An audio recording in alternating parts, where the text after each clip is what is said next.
Halo, perkenalkan saya Siti Koiria dari kelas Data Science dan Machine Learning AI Purwadika. Pada kesempatan kali ini saya akan menjelaskan mengenai program yang saya buat dengan menggunakan Python dengan tema stok gudang atau stok data sebagai bagian dari Capstone Project di modul 1. Untuk mempersingkat waktu, di sini saya sudah membuat sintaknya dan saya akan menampilkan beberapa menu dengan judul menu stok gudang. Menu yang pertama adalah login, menu kedua register, menu ketiga tambah barang, menu keempat lihat semua barang, menu kelima cari barang, menu keenam update barang, menu ketujuh hapus barang, menu kedelapan ekspor ke CSV, dan menu ke-9 atau terakhir adalah keluar.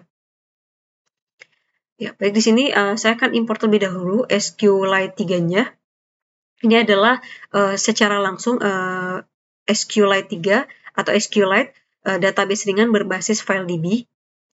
Difungsikan memang untuk menjalankan beberapa perintah seperti select, insert, update, delete, dan lain sebagainya, dan untuk menyimpan data secara permanen di file. Yang kedua, import get pass. Di sini saya akan membuat password ketika login, dan ketika user mengetikkan password maka tidak akan tampil di layar. Kemudian import CSV, ini tujuannya adalah untuk mengimport data berupa file CSV.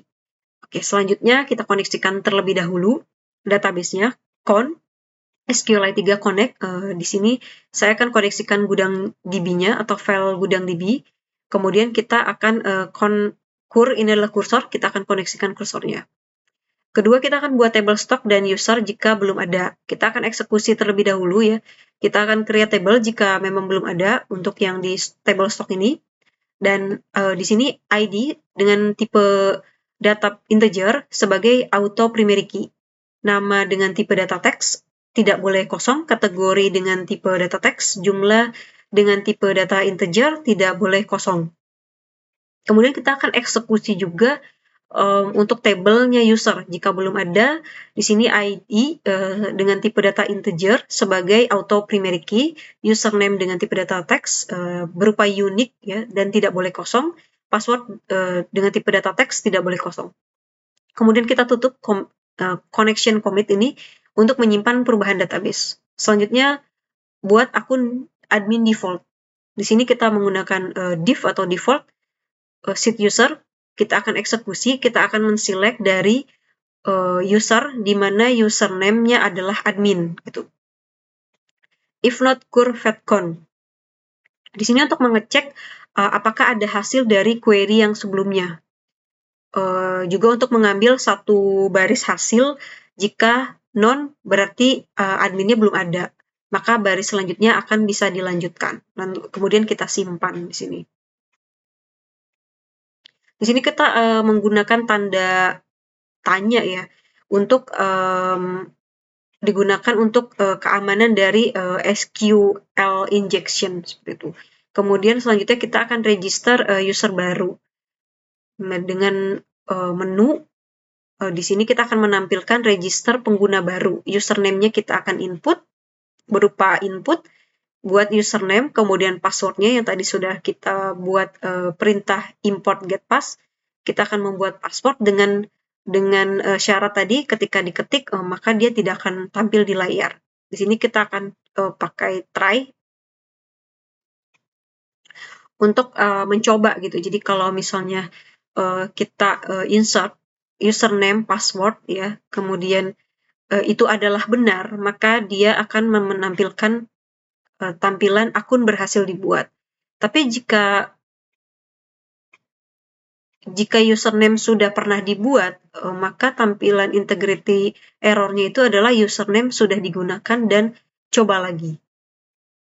Selanjutnya untuk menu login, di sini kita sudah default login, kita akan buat submenu login dengan username input, passwordnya tadi sudah sama seperti itu, tidak akan tampil di layar ketika diketik.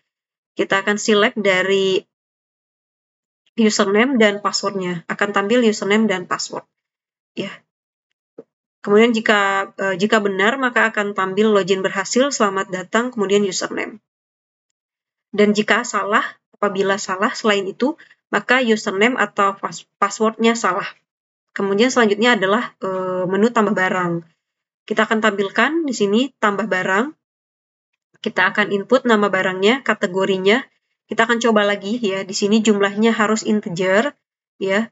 Kemudian kita akan eksekusi lagi. Kita akan menyisipkan insert ke dalam stok tadi karena tambah ya. Jadi kita akan insert. Yang akan kita tambahkan adalah nama, kategori, dan jumlahnya. Nah, ini untuk menghindari SQL injection. Nah, setelah itu kita simpan, commit. Nah, ketika berhasil, dia akan menampilkan barang berhasil ditambahkan. Tapi ketika value-nya error, selain itu, maka dia akan menampilkan jumlah harus berupa angka. Apabila misalnya si jumlah ini tidak diinput dengan integer. Selanjutnya, menu tampilkan semua barang. Di sini dengan judul daftar barang, kita akan eksekusi dari table stok tadi. Ya, jadi jika benar ini ya, maka dia akan menampilkan ID dalam bentuk row, nama, kategori, dan jumlah. Tapi jika apabila salah, jika tidak ada maksudnya, maka akan menampilkan tidak ada data. Selanjutnya menu cari barang. Di sini juga sama seperti itu. Di sini untuk cari barang itu masukkan nama atau sebagian nama barang. Maka di sini kita akan select from stock di mana namanya menyerupai like. Ya, di sini kita tambahkan tanda persen plus keyword karena kita menggunakan nama yang similar, keywordnya apa. Jadi tidak perlu menginput semua, dia akan bisa terbaca. Jika memang ada, maka ia akan menampilkan ID, nama, kategori, dan jumlah. Jika tidak ada, maka informasinya tidak ditemukan. Selanjutnya adalah menu update barang. Di sini dengan submenu update barang, kita akan mencoba dengan memasukkan atau menginput ID barang yang ingin diupdate. Kita eksekusi lagi dari stok berdasarkan ID barang. Ya. Dan jika ternyata memang tidak ada, maka akan menampilkan barang tidak ditemukan gitu. Dan harus menginput nama yang baru, kategori baru, jumlah baru, kemudian akan eksekusi lagi, kita akan mengupdate stok tersebut berdasarkan settingan yang tadi kita sudah buat. Namanya apa, kategorinya apa, jumlahnya berapa, berdasarkan ID. Jika berhasil, maka barang berhasil diupdate. Jika error atau salah, maka input tidak valid. Selanjutnya adalah menu hapus barang. Di sini akan ada submenu hapus barang. Kita akan mencoba berdasarkan dari ID barang, ini berupa integer yang ingin dihapus. Kemudian kita eksekusi lagi dari stok berdasarkan ID barang. Jika memang tidak sesuai gitu, maka akan menampilkan barang tidak ditemukan.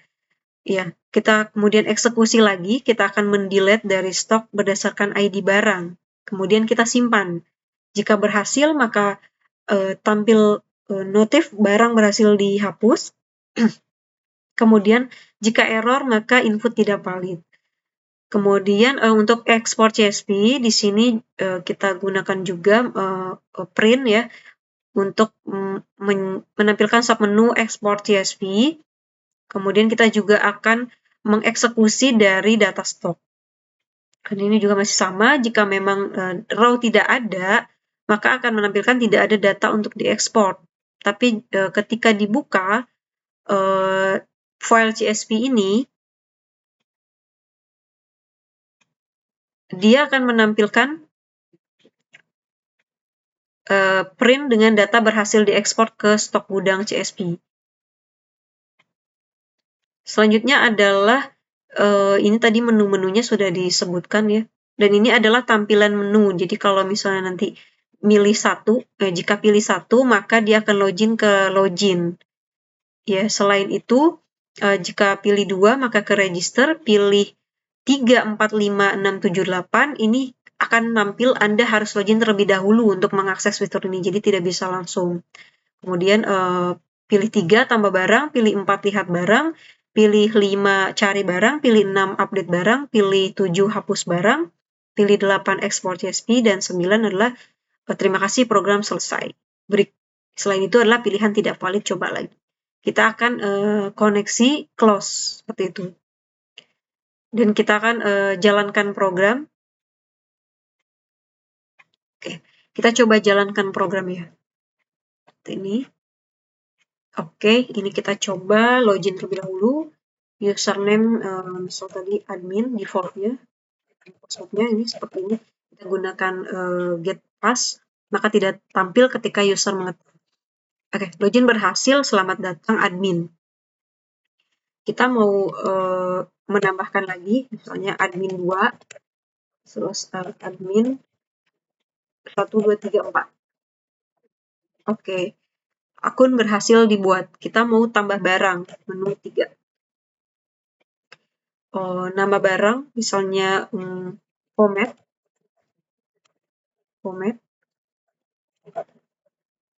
Kategori adalah kecantikan. Kemudian jumlahnya 100. Oke, barang berhasil ditambahkan. Kemudian untuk lihat semua barang, akan masuk ke menu 4. Nah ini, tadi baru menampilkan si pomade saja ya. Tadi ID 1, namanya pomade, kategori kecantikan, jumlahnya 100. Kemudian kita mau tambah barang lagi misalnya 3. Kita masukkan misalnya apa namanya? Ketawalin.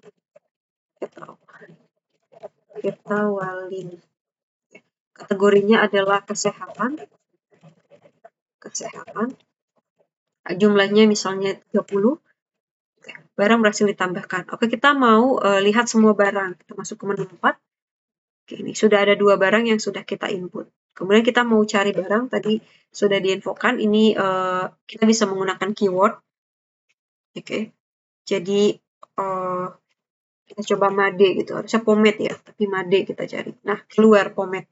Jadi di sini tadi kita sudah menggunakan fungsi like seperti itu. Jadi tidak perlu semua di-input. Selanjutnya menu update barang. Jadi yang ingin di-update misalnya 1. Nama barunya saya mau ganti jadi mustachos. Seperti itu.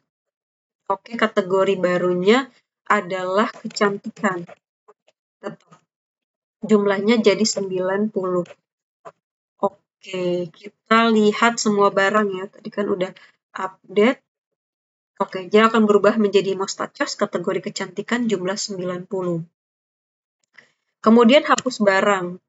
Saya ingin menghapus ID 2, yaitu si Etawalin. Oke, barang berhasil dihapus. Saya mau lihat lagi. Lihat semua barang. Nah, tinggal 1, si mustachos ini. Kemudian untuk menu 8, ekspor ke CSV. Data berhasil diekspor ke stok gudang CSV. 9, keluar. Terima kasih, program selesai. Baik, demikian dari saya untuk pembuatan program dengan Python dengan tema gudang atau stok barang. Terima kasih.